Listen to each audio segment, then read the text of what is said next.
Merci, toi aussi. Hein. Toi, tu es Salut, plus belle que est-ce moi. que ça va? Oui, ça va. Donc, même avec le virus, ça baisse et on peut sortir. On a beaucoup de liberté, contrairement à Paris, parce que j'ai écrit ce matin à mes amis parisiens et chez eux, c'est pas comme en Russie, c'est-à-dire c'est le couvre-feu après 6 heures du soir. Et encore, les Parisiens n'ont pas le droit de sortir pendant le week-end. Pendant le week-end, ils restent à la maison. Et c'est donc, tout le monde me dit que j'avais raison de partir de la France, voilà, parce que là-bas, c'est la situation. Mais ici, C'est la fermeture totale. oui. Mais ici, c'est Oui, très et bien ici et aussi au Brésil, Edouard, on est au lockdown maintenant. On est en fermeture totale. Donc, au Brésil, ouais, il y a que les, les supermarchés qui sont ouverts. Donc, la situation, elle est terrible aussi au Brésil maintenant. c'est comme à Paris. Ça va marcher, ça va rouler, ça va marcher. J'espère bien. Oui, mais il faut attendre peut-être le vaccin parce que en Russie, on avait commencé la vaccination à partir du 5 décembre de l'an dernier. Donc déjà, on est au mois de mars, donc il y a déjà 3 mois pendant lesquels on vaccine tout le monde. Voilà. Et D'accord. même Ça va bientôt, marcher. il y aura un autre vaccin plus Il efficace. faut, il faut qu'on retienne l'espoir. Voilà. Edouard, donc, allons-y. On va commencer notre leçon. Donc, aujourd'hui, c'est la leçon du numéro 7. C'est la leçon du numéro 7. C'est la leçon, donc, je vais mettre ici. Est-ce que tu vois Sur mon le grec écran? ancien et sur le... Oui. Voilà, le grec ancien. Mais, Edouard, j'ai une demande avant que tu commences.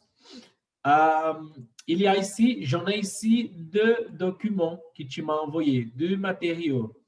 Donc, c'est cela que tu vois, le grec ancien et tout ça.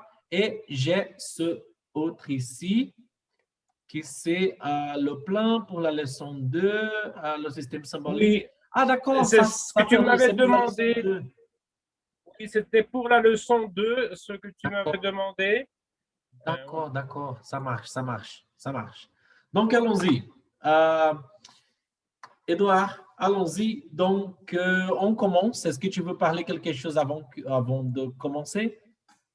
Déjà, je vais commencer par souligner le fait que la culture grecque, je ne vais pas seulement parler de la langue, mais aussi de la production, de la productivité, ce que cette langue a produit. C'est-à-dire, c'est un phénomène euh, très particulier dans toute l'histoire de l'humanité parce qu'il était assez précoce, c'est-à-dire c'est un phénomène qui est né assez tôt dans l'histoire humaine, qui est très proche de l'époque actuelle, justement du XXe siècle. Et il y avait une grande rupture de presque de 2000 ans, et plus exactement 2300 ans, entre la culture grecque et la modernité actuelle. C'est pour imaginer à quel point c'était un peu précoce, un peu en avant de l'histoire de l'humanité entière, à part des hindous, mais ça, je vais en parler dans une autre leçon. Et c'était quelque chose d'extraordinaire. Imaginons une fleur qui s'ouvre comme ça, qui existe pendant, je dirais, 5 siècles et qui se referme presque à tout jamais jusqu'au 19e ou 20e siècle. C'est ça ce qui est intéressant. C'est-à-dire que les Grecs sont très proches de nous, ou plutôt c'est nous qui sommes proches de la Grèce, parce que la Grèce nous a donné le fondament, le socle de notre civilisation. Déjà, prenons la logique binaire, c'est-à-dire oui ou non, 0 ou 1, le bien et le mal. Et cette logique binaire nous a donné, a influencé, je dirais comme ça, les mathématiques, la religion chrétienne, la logique et même les systèmes numériques. Quand nous prenons un CD pour écouter la musique, c'est un système binaire. Et ce système était inventé en Grèce et élaboré par le philosophe Platon. C'est pour dire à quel point le Grèce nous a tout donné. Pas tout, bien sûr, parce que après, au XXe siècle, on a la physique quantique, la logique trinaire, quadruple, etc. Mais c'est un peu à part. Mais justement, le socle, la base, c'est la culture grecque. C'est pour ça que je vais parler non seulement de la Grèce, mais aussi de sa culture. Voilà, donc le grec ancien désigne le dialecte latique, voilà, qui s'est répandu en Athènes antique, parce qu'il y avait plusieurs dialectes concurrents, mais comme d'habitude… J'ai une question. Est-ce que tu préfères que je laisse mes questions pour la fin ou je peux demander parfois? Non, tu peux demander parfois, ça va me faire plaisir parce que comme ça, je vais comprendre si, voilà, si je D'accord, parfait. convenablement Donc, le sujet. Parfait. Donc, le grec, il appartient aussi au groupe indo-européen? Oui. D'accord, d'accord, d'accord. Donc, indo-européenne, c'est la langue mère pour les langues latines, les grecs et tout ça. Germanique et tous Oui, les autres. oui. D'accord, parfait, parfait. Pour le Parce moment, nous parce que pour les autres, oui, je sais la langue indo-européenne, elle est la langue mère pour toutes les autres langues qu'on va parler et qu'on a parlé. Mais je pensais que le grec, il était débranché, il ne appartenait pas à cette langue, mais il appartient. D'accord, parfait. Si, c'est le groupe, comme tous les autres groupes, comme le groupe italique, germanique, slave, balte, hittite et grec aussi. Sauf que la Grèce nous a donné aussi beaucoup au niveau de la culture et bien sûr, c'est dû en partie de la richesse et de la particularité de la langue grecque. D'accord, parfait. Voilà. Donc, en Athènes et dans toute la Grèce, c'est répandu la langue commune qui s'appelle koinos. Voilà, dans le plan, j'ai écrit en grec et en translittération latine. Voilà, donc koinos qui était issu de plusieurs dialectes et qui est devenu la langue principale et la langue de la littérature et qui a influencé sur toutes les civilisations qui sont survenues après. Par exemple, jusqu'à présent, quand on découvre une nouvelle plante, on préfère de lui attribuer un nom grec. Donc, c'est la langue flexionnelle. Comme toutes les langues anciennes issues de la langue mère indo-européenne, c'est-à-dire les flexions, les désignances, ce fameux système des déclinaisons, des cas, voilà, qu'il faut comme en russe actuel, voilà, qui est toujours utilisé. L'une des questions la plus intéressante, peut-être, de toutes les questions que j'avais traitées jusqu'à présent, c'est l'alphabet grec.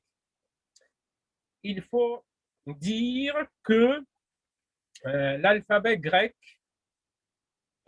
provient de l'alphabet phénicien. Donc, qui c'était ces Phéniciens et comment ils écrivaient?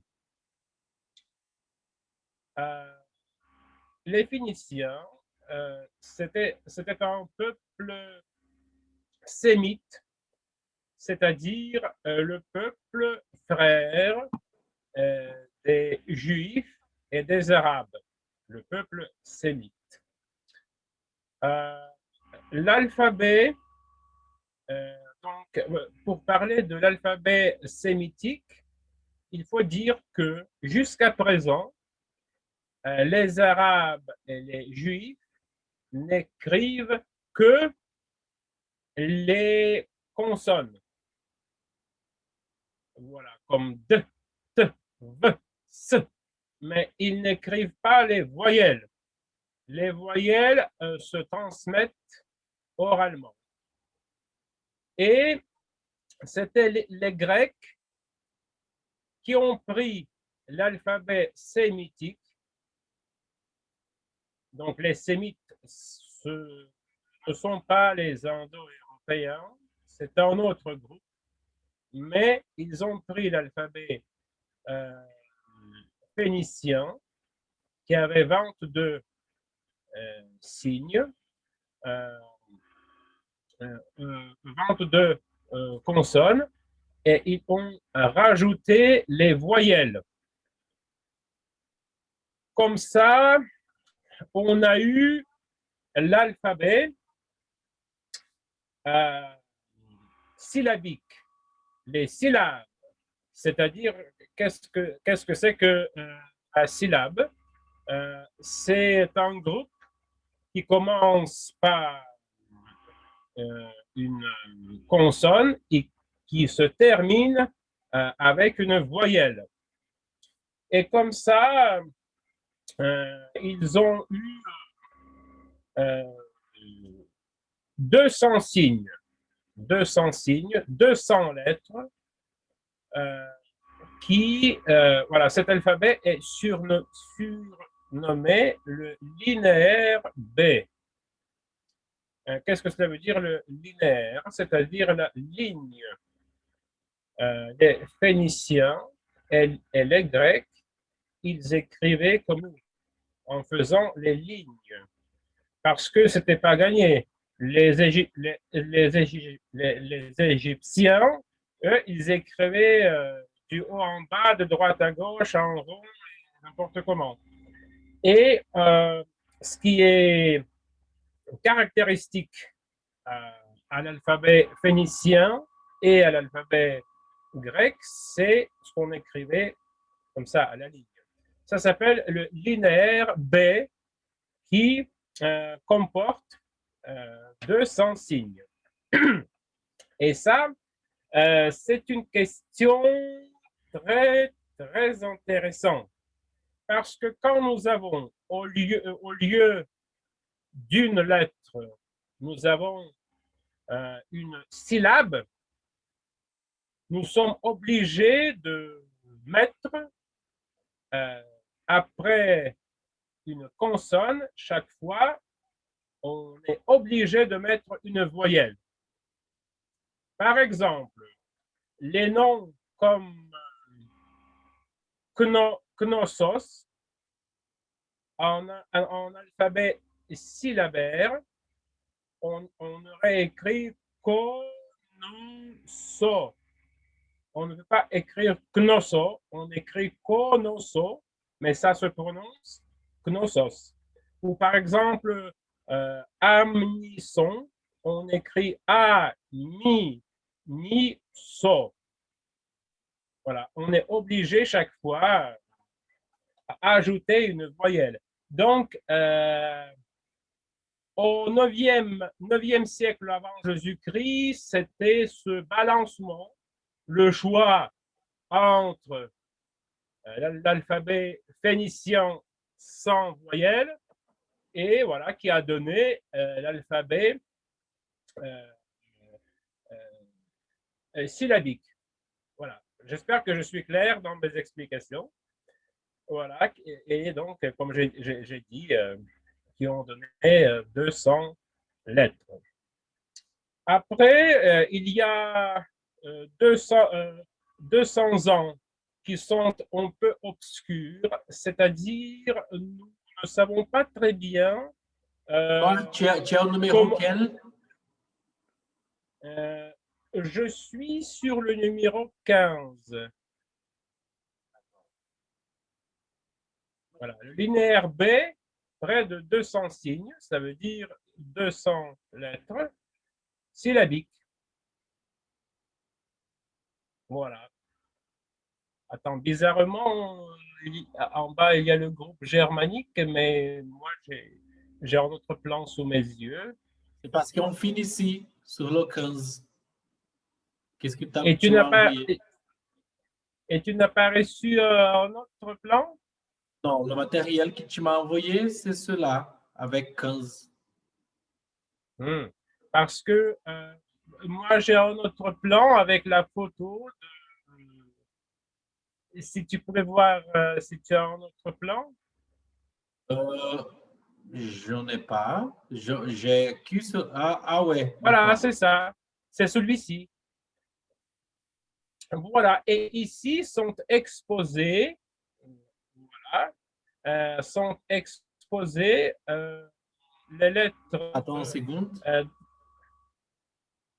ça, c'est voilà, ça, je vais en parler aussi. C'est une autre chose, d'accord. Oui, je peux même commenter voilà, ces images.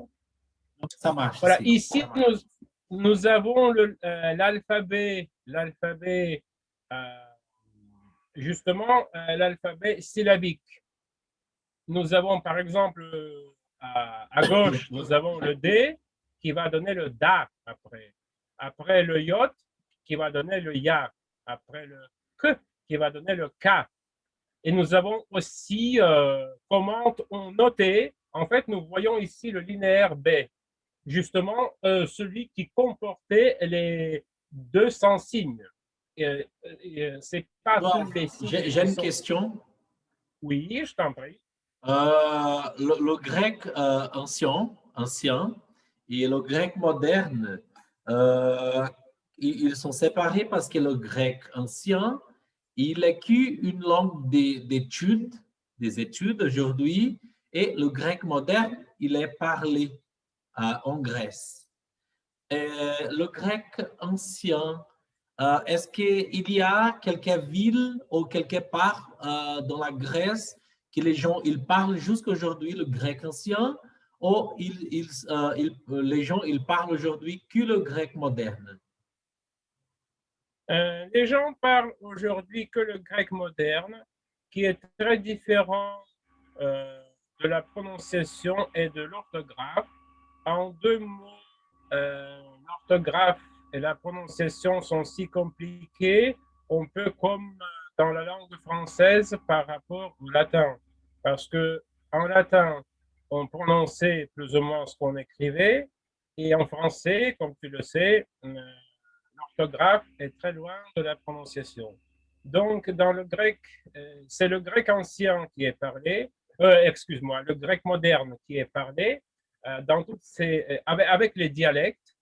Voilà, par contre euh, pour les Grecs, les personnes euh, actuelles de la Grèce, le grec ancien est assez compréhensible. C'est un peu comme si je demande en italien, à un homme italien de lire le texte latin, il va comprendre quelque chose, il va comprendre quelques mots. C'est la même chose pour la personne qui parle le grec moderne, de lire le grec ancien. Elle va comprendre quelque chose. C'est la même chose, c'est en Inde. C'est celui qui parle hindi, il va comprendre quelque chose en sanskrit. Voilà. C'est ça ma réponse. D'accord, je comprends. Voilà. Et donc, ici, nous voyons une partie de ces 200 lettres en alphabet syllabique. Voilà, maintenant c'est le point 16. Tu peux descendre, voilà, quelque part. Oui, merci. Donc, le grec ancien, oui, j'ai commencé à dire que pendant 200 ans, qui étaient un peu obscurs parce qu'il n'y a pas de source et on ne sait pas très bien comment le grec ancien a passé de l'alphabet syllabique, c'est-à-dire ka, ko, ku, ya, yo, yu, da, do, du, c'était toujours les syllabes, comme ça. Voilà comment les Grecs ont eu cette idée de diviser, de comprendre, et ça c'est un point très très important. C'est presque pour la première fois dans l'histoire, l'homme a compris que les syllabes comme ka, ko, ku, ba, bo, bu, c'était pas une seule lettre, mais c'était deux lettres. C'était deux lettres différentes et on pouvait diviser que plus a, y plus a, p plus a au lieu de dire da, ka, ya, etc. Et c'est une grande invention. Il a fallu des milliers d'années pour comprendre ça, pour conscientiser ça. Et ça, nous devons aussi à la Grèce.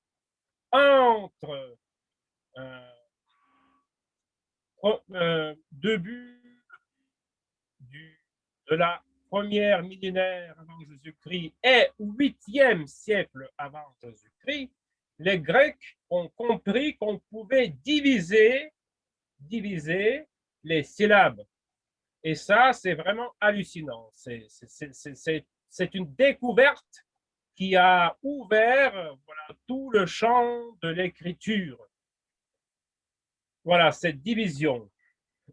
Je me permets cette répétition, on ne sait pas comment, parce que pendant 200 ans, il y a très peu de sources.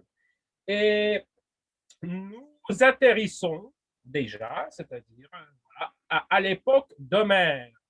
Homère, en grec, voilà, c'est l'auteur de l'Iliade et de l'Odyssée. Voilà, qui utilisait déjà l'alphabet grec accompli. Voilà, je t'ai envoyé l'image de l'alphabet grec. Est-ce que tu pouvais me la montrer sur l'écran, s'il te plaît?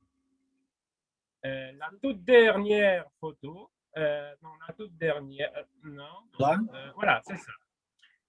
Voilà, parce qu'avant, c'était les photos des passages intermédiaires des lettres grecques. Quelques mots sur la ressemblance entre l'alphabet phénicien et l'alphabet grec. Je vais prendre seulement deux lettres. Edouard, c'est quoi ça? C'est Greceschi?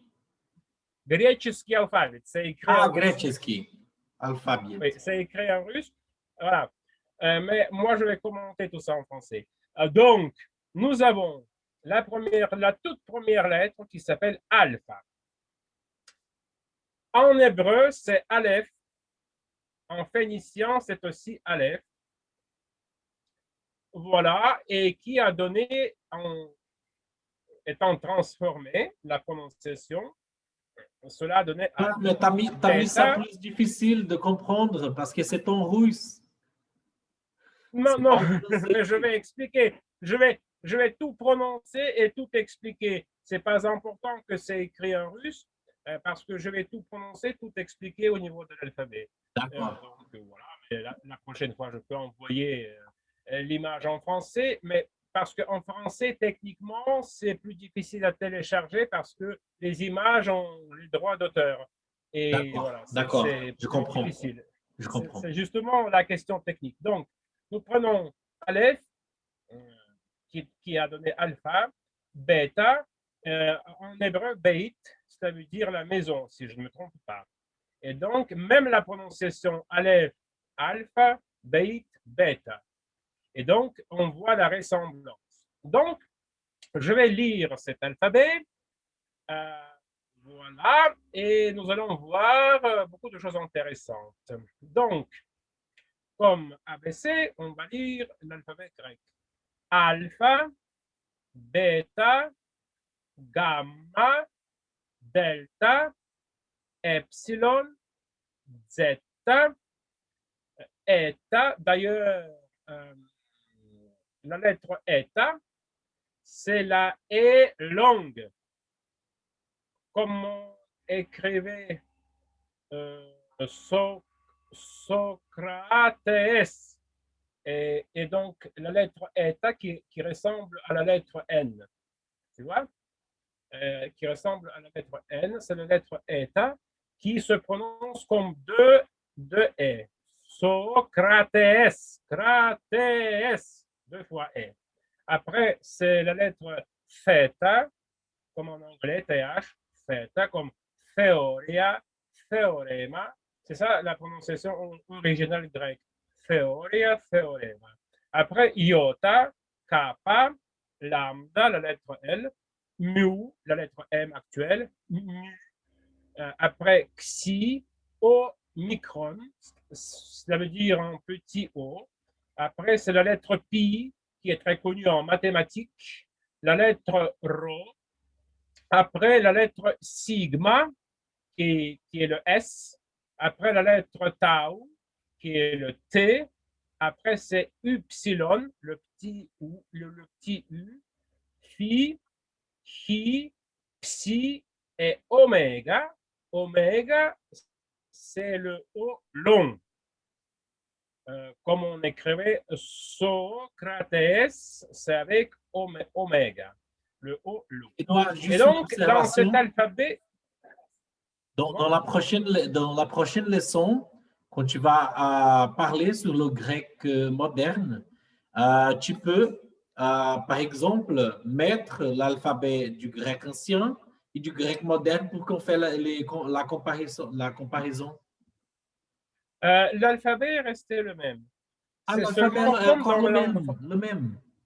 Oui, le même, mais comme dans la langue française, les lettres se regroupent voilà, en petits groupes et ça donne une autre prononciation. C'est comme en français, c'est-à-dire en français, il y a le latin. Je veux juste te raconter une petite histoire. Quand j'étais en Grèce, au mont, comment est-ce qu'on dit, à Athènes, comment est-ce qu'on dit, Athènes, c'est ça? Athènes, oui. Athènes. C'était très étrange parce que pour moi, c'était comme si, c'est comme si en fait, j'étais dans un autre monde, par exemple, parce que dans le métro, avec tous ces hiéroglyphes, comment est-ce qu'on dit ça en français? Hiéroglyphes. Hiéroglyphes, oui. Voilà. Donc, tous ces hiéroglyphes et toutes ces choses-là, ça me montait à la tête. Donc, ça, c'est Athènes. Et le mont, comment est-ce qu'on appelle ce mont-là? Moi, je ne suis pas spécialiste, j'ai oublié. Donc, ça, c'est je ne suis pas géographe. C'est où les penseurs étaient? Panthéon? Non, pas le Panthéon. Voilà, mais c'était étrange parce que c'était comme si, je ne sais pas si j'étais dans la Moyen Âge, par exemple. C'est étrange, l'alphabet grec. Et voilà, et j'ai pensé que l'alphabet ancien, il était très différent du alphabet le moderne. Mais voilà, donc c'est la même chose. Mais je pense qu'il y a quelques mots qu'elles ont changé, non? Oui, il y a beaucoup de mots qui ont changé, c'est vrai. Voilà, mais comme je l'ai dit tout à l'heure, si en grec contemporain, une personne grecque contemporaine prend les textes anciens, elle va comprendre quelque chose. Mais bien sûr, il lui faudra un dictionnaire. C'est pas tout le texte que le grec, que la personne grecque va comprendre. Je parle du grec ancien, et voilà. Mais voilà, c'est compréhensible parce que les lettres sont restées les mêmes. Et regarde ce tableau qui est à l'écran, que il y a la ressemblance entre toutes ces lettres que nous voyons et l'alphabet latin et l'alphabet cyrillique. Il y a quelques lettres qu'on voit clairement dans les deux alphabets. Par exemple, la lettre phi, c'est la dernière ligne. La lettre phi, qui en russe, c'est le fait. Voilà. Et les autres lettres comme alpha, c'est A, bêta, c'est B, delta, c'est D. Après quoi? Iota, c'est I, kappa, c'est K, D'accord. lambda, c'est L, etc. Ouais, j'ai bien compris. Donc, la prochaine classe, si tu peux amener quelques mots qu'elles ont changé, juste pour qu'on puisse faire cette comparaison. Voilà, merci. Oui, avec plaisir. Ouais. Oui, Donc, avec allons-y. plaisir. Avec plaisir. Allons-y. Est-ce que tu as fini ici? Oui, j'ai fini. Et si tu veux bien D'accord, remettre regarde, Edouard. Il y a ça, cela, cela et cela. voilà. D'ailleurs, est-ce que tu pouvais garder deux images qui étaient avant? Gardez deux images. Il y avait la troisième image, si tu reviens en arrière. Voilà, non, l'autre. Non, pas celle-là, l'autre, s'il te plaît. Voilà, c'est l'alphabet phénicien. C'est l'alphabet phénicien. Voilà, Aleph, Beth, Gimel, Daleth, He, Waw, etc. Et qui ont donné les sons qu'on prononce, tu vois? C'est ça ce qui est curieux, comment l'alphabet sémitique des peuples sémites qui a donné la base de l'alphabet grec et de tous les autres alphabets, comme l'alphabet latin, l'alphabet cyrillique et beaucoup d'autres. Voilà. Ici, on peut voir et les lettres et les prononciations qui est écrite en latin. Donc, Voilà. ça, c'est l'alphabet phénicien. Oui. C'est l'alphabet phénicien qui est à gauche, qui est écrit comme ça, on peut à la main, tu vois. Est-ce que tu peux prononcer, s'il te plaît? La prononciation est écrite, mais je peux prononcer Aleph, Beth, Gimel, Daleth, He, Waw, Zahin, Heth, Teth, Yot, Kaf, Lamet, Mem, Nun, Samek, Ahin, Re, Tzade, Kok, Res, Din, Tau. D'accord. La seule mot qui automatiquement, j'ai reconnu, c'est le CAF, qui maintenant c'est le CAP. Oui, et pas seulement Aleph, c'est A, Beth, c'est B, Gimel, c'est Gam en grec, Daleth, c'est Delta, le Delta en grec, le D en latin, et voilà en français, He, c'est H, Waouh, ça je ne suis pas sûr quelle lettre cela a donné, Zazin, c'est le Z, Heth, c'est le H, Teth aussi, c'est le T, etc. D'accord, Voilà, d'accord. parce Très que bien. à droite, il est écrit la prononciation quand on parle, tu vois. Parce que dans le monde antique, il y avait le long nom des lettres, mais on composait les mots comme on compose aujourd'hui, des sons. Très bien. Très bien. Voilà. Et ça, c'est des premières écritures en grec, et c'était écrit de droite à gauche. Voilà. Non, non, la position de l'image était bonne, sauf que ça s'écrivait de droite à gauche. Voilà, Edouard, dans le sens contraire. pour moi, ces écritures, elles peuvent être comme ça, comme ça, ou comme ça, ou comme ça. C'est tout la même chose. Oui, parce que tu vois, comment je dirais ça? À cette époque-ci, il n'y avait pas vraiment la norme fixe pour les lettres. Parfois, on pouvait écrire une lettre miroitée. C'est comme on mettait en miroir une glace. Par exemple, le L qu'on voit à la dernière ligne, juste au milieu, euh, on voit les deux lettres L qui sont écrites de la façon miroitée. On voit le K aussi à la dernière ligne, au milieu, qui est écrit voilà, d'une façon miroitée. Il n'y avait pas D'accord. de norme dans quel sens écrire, voilà, comme ça ou comme ça. C'était D'accord. pas encore la norme, voilà, introduite. Je crois que l'image, ça doit dater de 1000 ans avant Jésus-Christ ou du 9e siècle avant Jésus-Christ. C'était avant Romain. L'hébreu aussi, il est écrit de droite à gauche.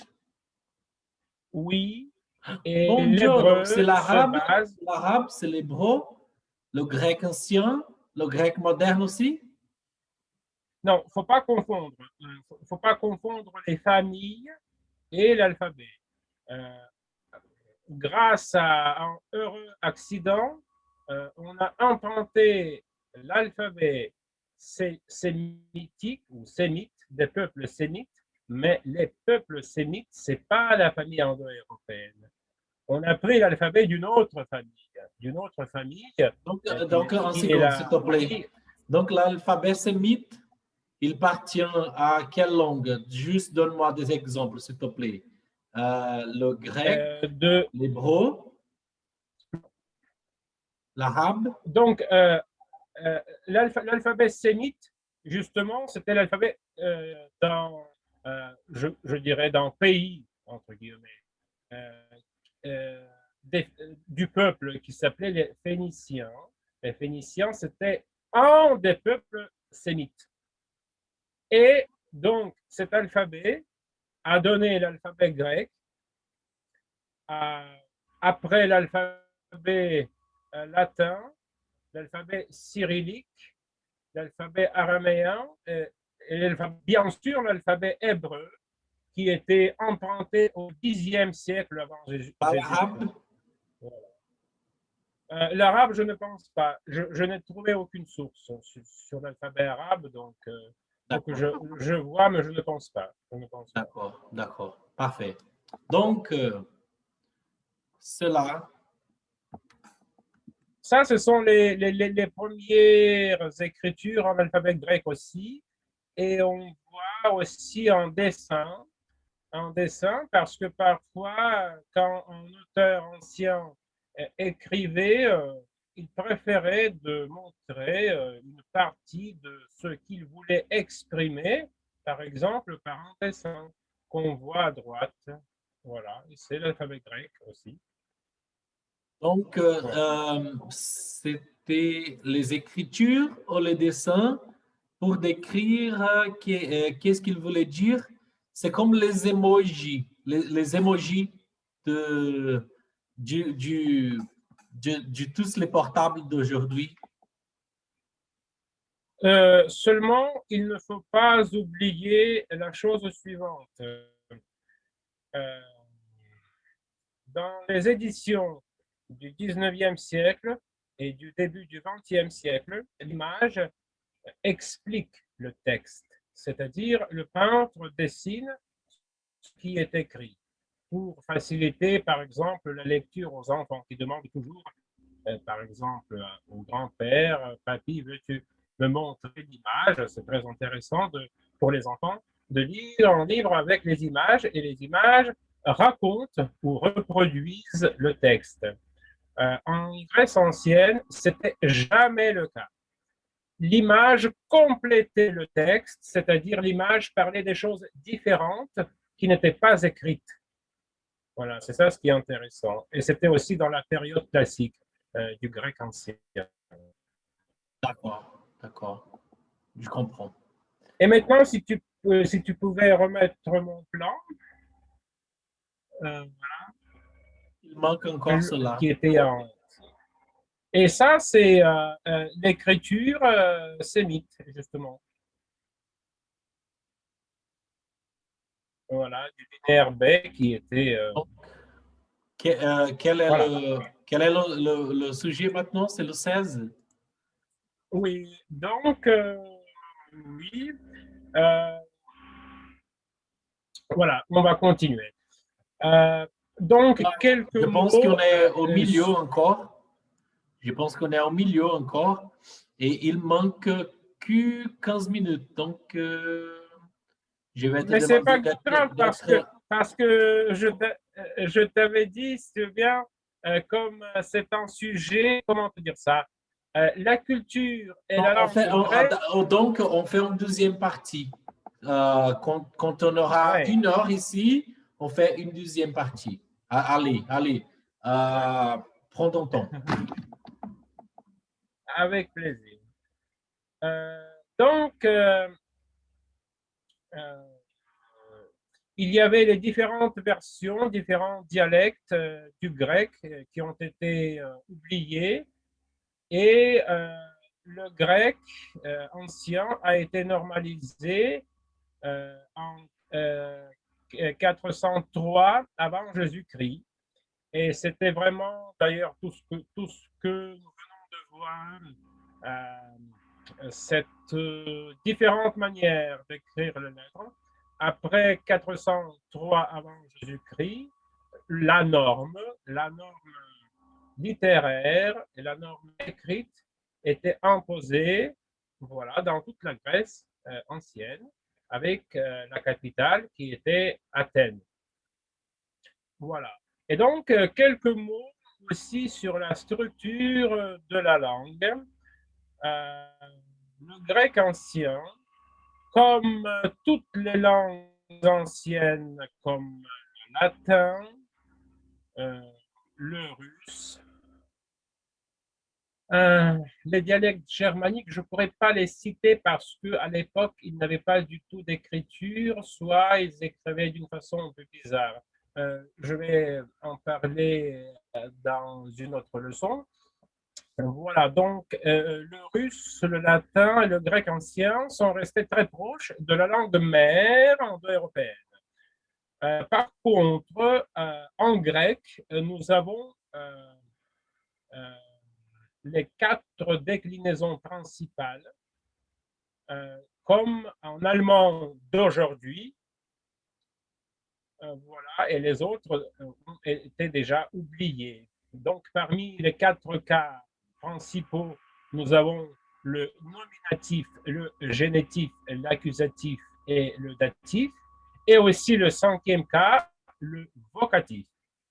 Le cas que nous avons vu en latin quand on veut appeler quelqu'un. Nous avons 3 nombres, comme malheureusement, ce n'est pas le cas du russe. Le russe a perdu le duel. Nous avons 3 nombres, le singulier, quand il y a une chose, une personne, le duel, 2 oreilles, 2 bras, 2 jambes, 2 personnes, voilà, et le pluriel. Le grec moderne n'utilise plus le datif, excepté quelques noms comme taxé, par exemple, mais c'est rare. En grec ancien, il y avait 3 groupes de déclinaisons. Voilà. Et pour parler des verbes, on avait 3 voix, active, moyenne, passive, 3 personnes et 3 nombres. Il ne faut pas oublier le duel, toujours, qui avait aussi ses propres formes. Voilà, la phrase. L'adjectif pouvait se placer généralement soit entre l'article et le nom. Après, je vais lire tout ce qui est écrit. To, micron, anthos, la petite fleur. ou bien après le nom avec une répétition de l'article. Ça, c'est très intéressant. To anthos, to micron, littéralement la fleur la petite. C'était ça, voilà, la particularité de l'article grec. D'ailleurs, en grec, il y avait l'article déjà, ce qui est intéressant, parce qu'en latin, en russe, nous n'avons pas d'article. Et en grec, il y avait l'article. Et maintenant, nous allons voir ce qu'a donné la langue grecque et la culture grecque.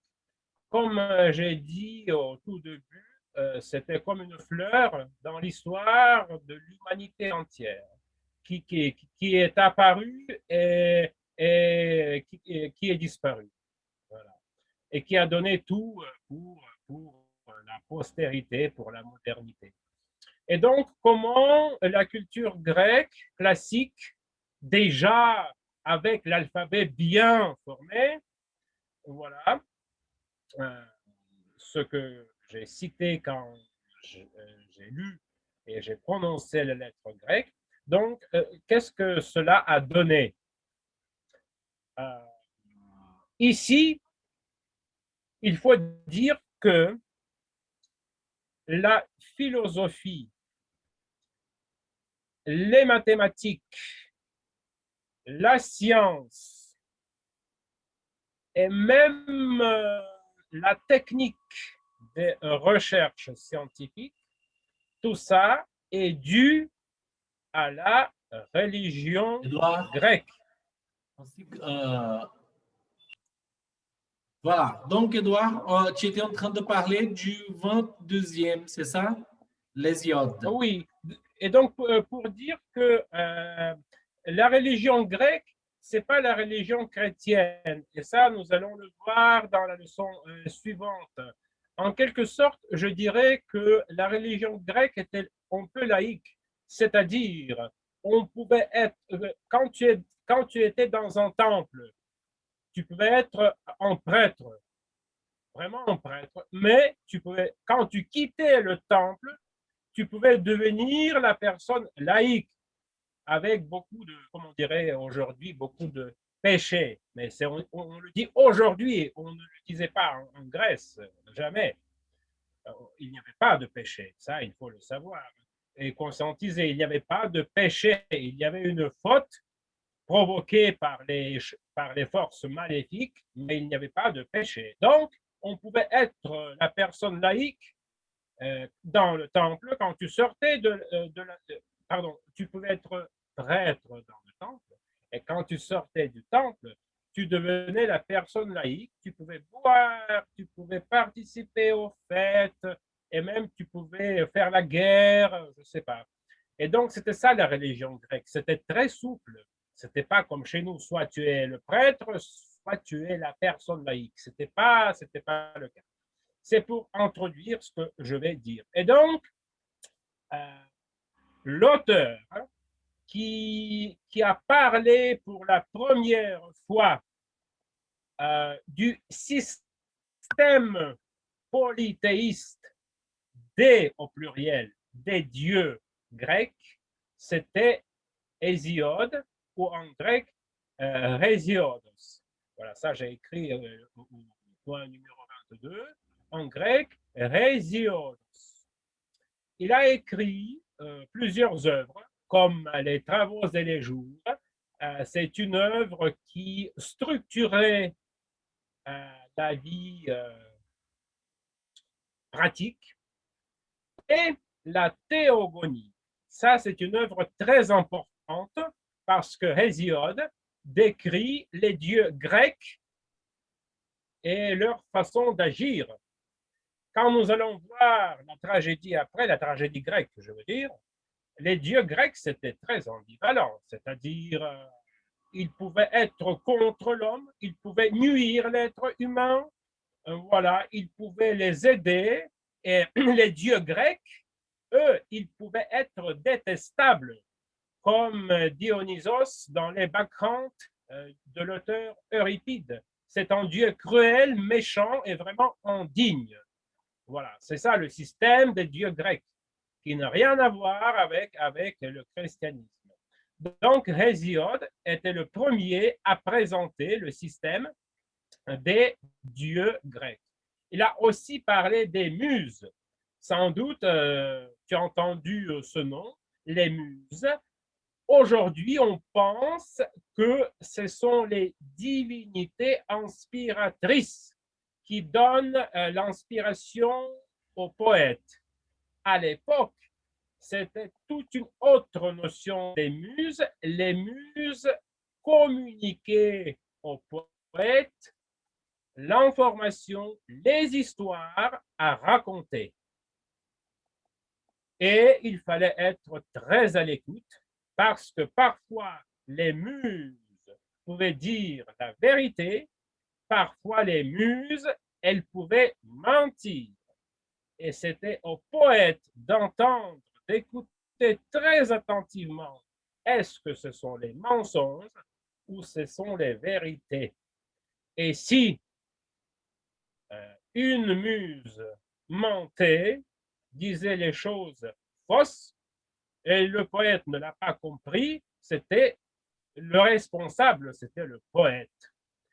Et donc, chez Hésiode, il y avait 3 muses, et chez Homère, il y avait déjà 9 muses. Et Homère, il ne cache pas que pour écrire, il écoute les muses. Donc, Homère était le premier poète après Hésiode. Homère était le premier poète qui a écrit une œuvre, comment je dirais ça? On peut la considérer comme un peu comme la Bible grecque.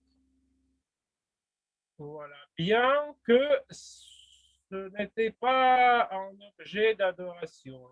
On en faisait les références à l'Iliade et à l'Odyssée, mais c'était quelque chose entre une œuvre laïque et notre Bible, quelque chose comme ça.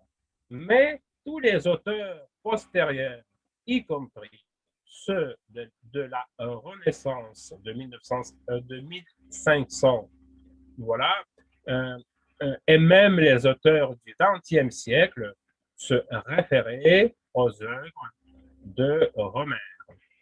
Donc, la technique poétique de la poésie d'Homère. Le mètre, c'était l'hexamètre dactylique. On composait la structure de la page du bas en haut, voilà, parce qu'en grec, il y avait les sons longs et les sons brefs. Le oméga, le eta, c'était les sons longs. Il n'y avait pas de rime. Il n'y avait pas de rime jusqu'au Moyen Âge. Dans le monde entier, il n'y avait pas de rime. Il n'y avait pas de la poésie rimée. On se basait sur cette alternance de lettres longues et de lettres brèves. Et donc, on commençait pour calculer de la façon mathématique, pour calculer le mètre du bas en haut, et après, on remplissait ce mètre, comme notre mètre, quand nous mesurons quelque chose, on remplissait avec les mots. De cette façon, c'est assez facile de lire Homère, voilà, parce qu'il ne change pas de mètre, et voilà, et c'est facile à comprendre. Moi, j'ai lu presque l'Iliade en entier, bien sûr avec le dictionnaire. Voilà. Et encore une chose, à cette époque-ci, il n'y avait pas de notion du comment dire, d'auteur. Il n'y avait pas de notion d'auteur, il n'y avait pas de notion de l'art. La poésie, c'était la techné, c'est-à-dire la technique bien maîtrisée pour faire de la poésie. On peut, comme, chez le maçon, qui connaît la technique, pour mettre les pierres, les briques, pour faire un bâtiment, pour faire un temple. On ne pense pas que c'est quelque chose d'extraordinaire, cette technique de faire un bâtiment. C'est la même chose, on faisait le bâtiment, mais dans le contexte de la poésie, c'est-à-dire on était les techniciens. Tout poète, avant tout, était le technicien. Ce n'était pas quelqu'un qui était en inspiration, en acte de création dans son monde un peu fou, etc. Non, c'était les techniciens. Si tu n'étais pas un bon technicien, tu ne pouvais pas être un bon poète. Et voilà donc la poésie, avant tout, c'était la technique. Chez Homère, nous rencontrons le mot cosmos. C'est un exemple. Un petit seconde. Donc, avant qu'on parte pour la deuxième partie, le mot cosmos, on va finir cette leçon-là et on va faire la deuxième partie pour que ça ne prend plus d'une heure. Et voilà. Donc, on ferme cette leçon, mais on va ouvrir la deuxième partie tout de suite.